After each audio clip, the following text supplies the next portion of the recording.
प्रिय विद्यार्थियों, आज हम अभिव्यक्ति और माध्यम के दूसरे अध्याय पत्रकारिता के विविध आयाम पर आपसे चर्चा करेंगे। पत्रकारिता क्या है, पत्रकारिता से आप क्या समझते हैं और पत्रकारिता के भिन्न भिन्न रूप क्या हैं, आप जानेंगे। तो आइए चलते हैं आपकी अभिव्यक्ति और माध्यम पुस्तक के दूसरे अध्याय पत्रकारिता के विविध आयाम। पत्रकारिता का सुप्रसिद्ध रूप है समाचार। तो आइए जानते हैं पत्रकारिता से आप क्या समझते हैं। पत्रकारिता जो शब्द है वो पत्रकार, पत्रम करोति इति पत्रकार, जो समाचार पत्र पत्रिका में लिखने का, समाचार संप्रेषण, संपादन आदि के कार्य करता है उसे पत्रकार कहते हैं। और जो पत्रकार जिस कार्य को करता है उसे पत्रकारिता कहते हैं। पत्रकारिता के अंतर्गत प्रमुख रूप से 3 कार्य होते हैं। ये सब जानने से पहले पत्रकारिता की एक सामान्य सी परिभाषा आप जानें। पत्रकारिता पत्र पत्रिकाओं के लिए समाचार, लेख आदि एकत्रित करने, संपादित करने, प्रकाशन आदेश अर्थात उसकी प्रूफ रीड करने के बाद जब वो बिल्कुल शुद्ध है तो प्रकाशन हेतु से आदेश दे देता है। इस प्रकार की जो संपादक मंडल की टीम होती है या पत्रकारों का एक जो समूह होता है जो इस कार्य को करता है उस कार्य को पत्रकारिता कहते हैं। पत्रकार के 3 प्रकार हैं। पूर्णकालिक पत्रकार ये किसी समाचार संगठन के पूर्णकालिक अर्थात वेतनभोगी कर्मचारी के रूप में होते हैं।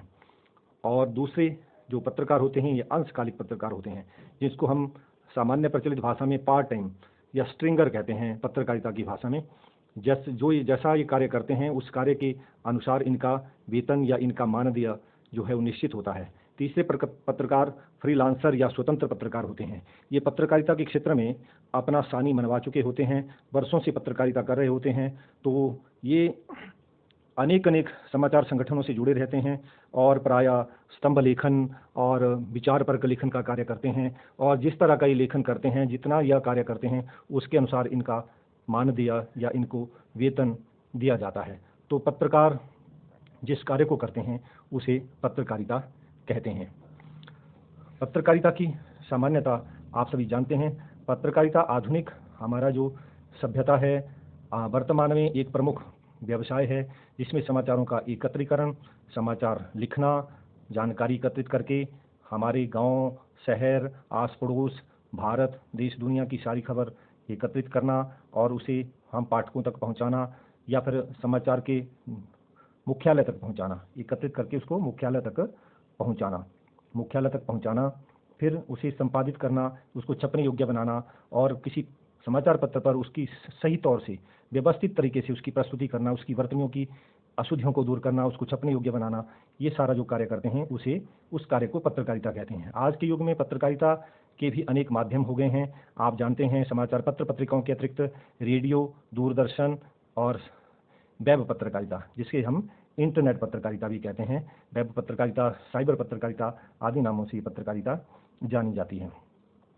तो आप ये बात भी यहाँ निश्चित कर लें, समझ लें कि बहुत वर्षों पूर्व समाचार पत्र पत्रिकाओं के लिए ही जो कार्य करते थे उन्हीं पत्रकार कहते थे और उनके कार्य को पत्रकारिता कहा जाता था। परंतु आज रेडियो, दूरदर्शन और इंटरनेट के लिए भी जो समाचारों को एकत्रित करना, समाचारों को मुख्यालय तक भेजना और उनको छपने योग्य बना करके उनको छापना, ये कार्य जो करते हैं उनको भी पत्रकार कहते हैं और उनके कार्य को भी पत्रकारिता कहते हैं, जैसे टेलीविज़न पत्रकारिता, रेडियो पत्रकारिता, वेब पत्रकारिता।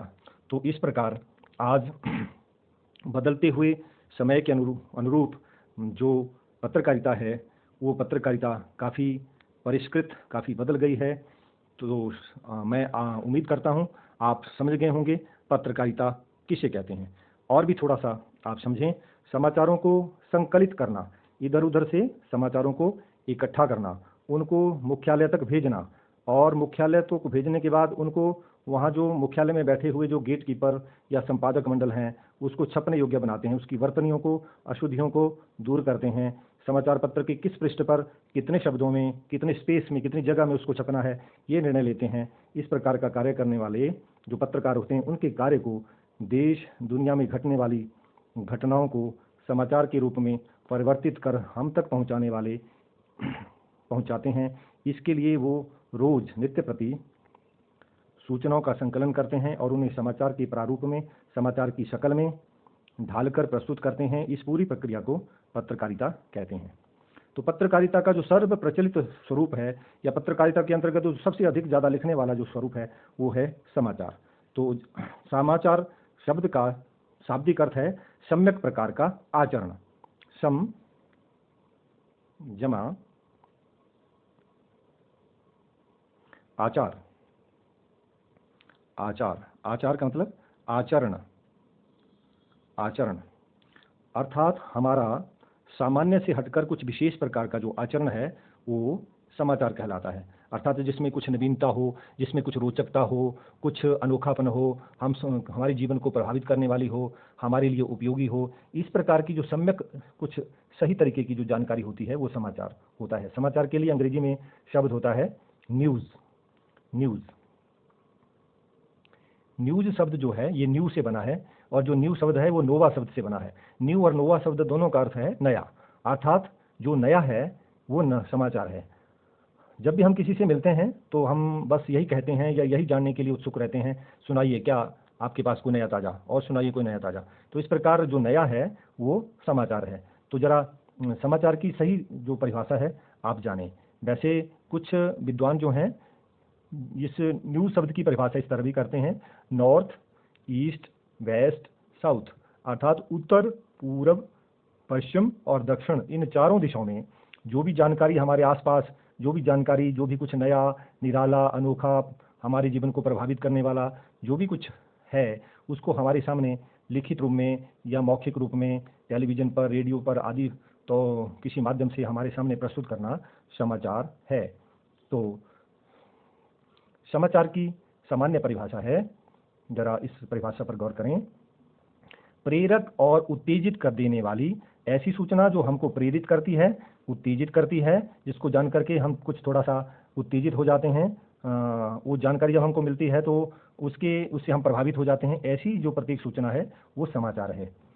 और समय पर दी जाने वाली हर सूचना समाचार का रूप धारण कर लेती है। अर्थात इसका मतलब है कि जो हमको ताज़ा खबर या नई खबर जो समय पर मिल जाती है उसे समाचार कह सकते हैं। तो अगला जो तीसरी परिभाषा है वो है किसी घटना की, कोई घटना घट जाती है, वो घटना कैसे घटी, कहाँ घटी, इसकी रिपोर्ट प्रस्तुत करना ही, किसी घटना की रिपोर्ट ही समाचार है। चौथी परिभाषा है समाचार जल्दी में लिखा गया इतिहास है। जो घटना घट गई उसको किसी पत्र पर जल्दी जल्दी उसी दिन लिख दिया जाता है, वो इतिहास क्या है, समाचार है। तो ये समाचार की कुछ रोचक और कुछ सारभूत परिभाषाएं आपने जानी।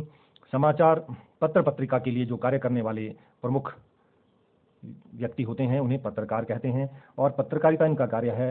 तो पत्रकारिता के क्षेत्र में इनके विशिष्ट नाम प्रचलित हैं। तो ये वहाँ जैसे किसी व्यवसाय में अलग अलग पदों पर काम करने वाले, अलग अलग तरह का जो कार्य करने वाले व्यक्ति होते हैं, ऐसी पत्रकारिता में भी कुछ फोटो जर्नलिस्ट होते हैं जो फोटो पत्रकारिता करते हैं, कुछ कार्टूनिस्ट होते हैं, कुछ एडिटर होते हैं, ये संपादन का कार्य करते हैं, कुछ प्रूफ रीडिंग का काम करते हैं, कुछ फीचर लिखते हैं। तो इस प्रकार अलग अलग तरह का कार्य करते हैं। और तो आगे देखें, समाचार की जो चार परिभाषाएं आप जानी, इन चार परिभाषाओं में एक सारभूत इनकी जो एक परिभाषा है और जो प्रमुख और परीक्षोपयोगी भी है, तो आप इसको जरा अच्छे से समझ लें। समाचार किसी भी ऐसी ताज़ा घटना, विचार या समस्या की रिपोर्ट है जिसमें अधिक से अधिक, बहुत ज़्यादा से ज़्यादा लोगों की रुचि हो और जिसका अधिक से अधिक लोगों पर प्रभाव पड़ रहा हो। तो इसमें आप देखें, ज़रा विचार करें। एक तो उसमें ताज़ा होना ज़रूरी है और वो अधिक से ज़्यादा लोगों का उसमें जानने की रुचि हो, इंटरेस्ट हो, ज़्यादा से ज़्यादा लोगों को वो प्रभावित कर रहा हो वो समाचार है, वो रिपोर्ट, वो उस घटना की सूचना जो प्रस्तुत की जा रही है वो समाचार है। तो प्रिय विद्यार्थियों, पत्रकारिता के विविध आयामों में आपने अभी तक जाना पत्रकारिता क्या है, पत्रकार कितने प्रकार के होते हैं और पत्रकारिता का जो सर्व प्रचलित स्वरूप है समाचार वो क्या है। परंतु इसके बाद आप ये भी समझ लें कि समाचार पत्र, जिसका नाम से पता लगता है कि समाचार का ही पत्र है, उसमें मात्र समाचार ही नहीं होते। पत्रकारिता के जो विविध आयाम हैं जिनसे अपने आप में पत्रकारिता पूर्ण होती है, उनमें से एक पहला आयाम है संपादकीय। समाचार पत्र की संपादकीय पृष्ठ पर सबसे महत्वपूर्ण जो पृष्ठ होता है वो संपादकीय पृष्ठ होता है, और उस संपादकीय पृष्ठ पर सबसे महत्वपूर्ण जो लेख होता है उसे संपादकीय कहते हैं। ये संपादकीय या संपादकीय लेख कहते हैं। समाचारों, इस पृष्ठ पर समाचार में विभिन्न घटनाओं, समाचारों पर अपनी राय आदि व्यक्त की जाती है। इसके अतिरिक्त विभिन्न विषयों पर विशेषज्ञ जो लेखक होते हैं, जिनको हम फ्रीलांसर कहते हैं, स्तंभ लेखक कहते हैं, तो ऐसे विद्वान पत्रकारों की जो भिन्न भिन्न विषयों पर, भिन्न भिन्न मुद्दों पर जो विचारपरक लेख लिखते हैं, उसी पेज पर एक जो महत्वपूर्ण लेख छपता है उसे कहते हैं संपादकीय। संपादकीय को समाचार पत्र की आवाज़ माना जाता है। संपादकीय को किसी लेखक के नाम के साथ प्रकाशित करना आवश्यक नहीं होता है, इसे उस समाचार पत्र की आवाज़ माना जाता है। प्रायः संपादक मंडल का जो अध्यक्ष होता है, जिसको हम प्रधान संपादक कहते हैं, प्रधान संपादक इस संपादकीय को लिखने की जिम्मेवारी अपने संपादक मंडल के किसी सहयोगी को दे देता है, और नियमित तौर पे ये लेख उस अखबार पर संपादकीय पृष्ठ पर प्रकाशित होता है। आगे जाने, पत्रकारिता का एक अलग आयाम है फोटो पत्रकारिता। समाचार पत्र में फोटो के बिना समाचार पत्र हो, ऐसी आज हम कल्पना भी नहीं कर सकते। तो अखबार में जो कुछ 1000 शब्दों में लिखा जाता है, लिखा जा सकता है, वो एक चित्र के द्वारा भी हम उसको समझा सकते हैं, या जो कुछ लिखा गया है उसके साथ यदि चित्र भी उसका प्रकाशित कर दिया जाए तो जो कुछ लिखा गया है वो वहाँ सत्यापित भी हो जाता है। तो कहा जाता है कि एक छोटा सा चित्र जो है 1000 शब्दों पर भारी पड़ जाता है। तो आज के समय में फोटो पत्रकारिता का भी एक महत्वपूर्ण स्थान है पत्रकारिता में, और आज की विकसित टेक्नोलॉजी के कारण इस समाचार पत्र में इसकी जो भूमिका है फोटो पत्रकारिता की, ये बड़ी महत्वपूर्ण है। तो आपने जाना, समाचार पत्र का एक अगला आयाम है कार्टून कोणा। समाचार पत्र पर प्रायः कार्टून कोने में एक कार्टून भी प्रकाशित होते हैं। लगभग हर समाचार पत्र का ये कॉलम होता है, और इस कार्टून कोने में किसी गंभीर मुद्दे पर सटीक टिप्पणियां जो हैं वो कार्टूनिस्ट करते हैं, और ये उनके द्वारा की गई जो टिप्पणियां हैं ये पाठकों को छू जाती है। और आप विद्यार्थियों जानें जरा कि जैसे संपादकीय पृष्ठ पर छपा हुआ जो प्रमुख लेख होता है या अखबार का सबसे महत्वपूर्ण लेख संपादकीय कहलाता है, ऐसे ही इस कार्टून कोने को भी समाचार पत्र के उस पन्ने पर उस जिस पन्ने पर ये प्रकाशित हो रहा है उसको एक तरह से कार्टून पहले पन्ने पर प्रकाशित होने वाले हस्ताक्षरित संपादकीय है, हस्ताक्षरित संपादकीय के समान है। ये एक कार्टून आप देख रहे हैं। रेल बजट, जिस वर्ष का एक बार रेल बजट में एक प्रावधान रखा था उस समय के रेल मंत्री ने कि जो रोज दूध बेचने जाते हैं उन दूध बेचने वालों का जो है वो किराया नहीं लगेगा। तो उस पर अगले दिन कार्टूनिस्ट ने एक ऐसा सुंदर, रोचक और चुटीला जो है एक टिप्पणी करते हुए कार्टून प्रकाशित किया कि रेलवे स्टेशन पर बहुत सारे लोग जा रहे हैं जो रोज काम पर जाते थे, ऑफिस में जाते हैं। उन्होंने दूध की बाल्टियों में थोड़ा दूध, थोड़ा पानी भर करके वो ऐसे ले जाया करेंगे, ऐसा ही कार्टून प्रकाशित कर दिया, और ये लोग किराए से बचने के लिए इस तरह का काम करेंगे। तो ये एक बहुत बड़ा लेख में जो कुछ लिखा जा सकता था, इस छोटे से कार्टून कोने में ये कार्टूनिस्ट ने ये ज्ञान पाठकों तक पहुँचाया था। तो इस प्रकार ये जो कार्टून कोना होता है ये भी अखबार का एक महत्वपूर्ण आयाम होता है। आगे आप जानें, अखबार रेखांकन और कार्टोग्राफ के बिना भी पूरा नहीं होता है। समाचारों को न केवल रोचक बनाते हैं ये कार्टोग्राफ या ये रेखांकन, अपितु उन पर सार रूप में जो है जानकारी भी दी जाती है। जैसे उदाहरण के तौर पर पिछले वर्ष गेहूं का उत्पादन कितना हुआ, उससे पिछले वर्ष गेहूं का उत्पादन कितना हुआ था और इस बार कितना होने की संभावना है, तो इसको एक ग्राफ की शक्ल में प्रकाशित कर दिया जाता है। जैसे टेलीविज़न पर आप स्कोर देखते हैं क्रिकेट के मैच का कि पिछली टीम ने इस प्रकार से जो है एक एक ओवर में एक एक करके इस तरह से रन बनाए थे, और अब जो टीम खेल रही है उनका स्कोर इस तरह का है, नीचे है कि ऊपर है। तो ये एक तुलनात्मक अध्ययन प्रस्तुत कर दिया जाता है उस ग्राफ के द्वारा ही। अखबार में, टेलीविज़न में इस प्रकार के कार्टोग्राफ जो है वो दिखाए जाते हैं, प्रकाशित किए जाते हैं, प्रसारित किए जाते हैं। तो इन रेखांकन और कार्टोग्राफ भी समाचार पत्र का एक आयाम है।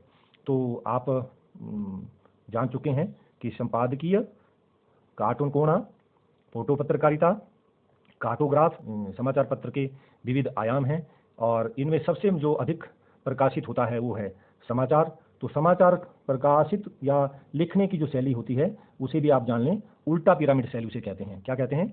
उल्टा पिरामिड शैली। ये जो पिरामिड है, अभी ये पिरामिड है, ये उल्टा रखा गया है, और ये इसको ऊपर कर दिया जाए तो ये सीधा पिरामिड हो गया। तो पिरामिड में कहानी शैली होती है। कहानी जो है वो 0 से 100 तक चलती है। कहानी में मुख्य बिंदु होता है, कोई एक घटना होती है, वहाँ से कहानी बढ़ते बढ़ते फिर अपने निष्कर्ष तक पहुँचती है। जबकि समाचार पत्र में सबसे महत्वपूर्ण जो तत्व होता है, घटना का जो सबसे रोचक, सबसे निचोड़ होता है, वो सबसे पहले लिखा जाता है, और उससे कम घटते क्रम में जो महत्वपूर्ण तत्व हैं वो बाद में, और फिर इधर उधर की जानकारियाँ, प्रत्यक्षदर्शी ने क्या कहा, उसका क्या प्रभाव पड़ेगा, इस प्रकार सार रूप में अन्य जो कुछ शेष जो कुछ पत्रकार लिखता है या लिखना चाहता है उसे समापन में लिखा जाता है। तो ये समाचार पत्र की रोचक शैली है, उल्टा पिरामिड शैली। इसको कहते हैं मुखड़ा या इंट्रो, और ये देखिए इधर, और ये उसके मध्य भाग को बॉडी कहते हैं या मध्य भाग भी कहते हैं, और अंत में इसको समापन कहते हैं। पहले 3 या 4 ककार का उत्तर मुखड़े में दे दिया जाता है, शेष 2 या 3 ककारों का उत्तर मध्य भाग में दिया जाता है, और फिर प्रत्यक्षदर्शी और ये सूचना का स्रोत कहाँ से है, इधर उधर की बातें समापन में की जाती है। इस समापन के बिना भी समाचार पूर्ण हो जाता है। तो आशा करता हूँ आप समझ गए होंगे समाचार पत्र के विविध आयाम क्या है। अर्थात एक समाचार पत्र में मात्र समाचार ही नहीं होते, समाचार के अतिरिक्त भी संपादकीय, कार्टून कोना, फोटो पत्रकारिता, रेखांकन, कार्टोग्राफ आदि ये भी महत्वपूर्ण है। और इससे पहले भी ये जानना बहुत आवश्यक कि पत्रकारिता क्या है और पत्रकारिता करने वाले जो पत्रकार हैं वो कितने प्रकार के होते हैं। तो उम्मीद करता हूँ आप अच्छे से समझ